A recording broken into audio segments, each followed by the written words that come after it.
all going to the same place.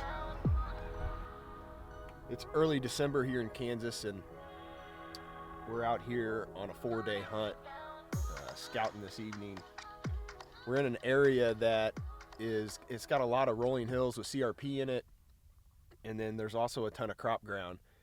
And it's kind of a goofy little area for Kansas, but we love to hunt it. And one of the reasons we love to hunt it is that the birds like to go water to water on these days where it gets down into the high 30s, low 40s, and then bumps up to 50s and 60s. It's been really, really warm the last couple weeks. So what these birds do is down in this area is they love to go on small bodies of water, be split up into small 50, 100 groups on very small ponds, and in the morning they'll all join into one pond before they go out and feed, and they're very, very, very consistent with doing that. So we really like hunting that this time of year. We also like hunting it because when it gets colder, those smaller ponds tend to lock up, push all the birds to the bigger waters, and then we can follow those birds out to feed. We know where a large concentration of birds is. So we're out here scouting that area right now.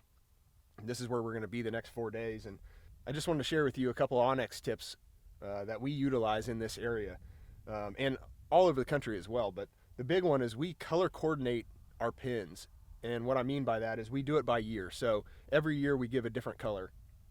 We also utilize a note section, whether we've gotten permission on that field before, how many birds were in there, the hide, where we're going to set up. We utilize the note section a lot, especially when you're sharing your pins with your buddies on what you're finding and where they're at. Everybody kind of knows what's going on based on the pin. You know, when you're zigzagging back and forth, checking through these pins, you might stumble on something that you've never found before.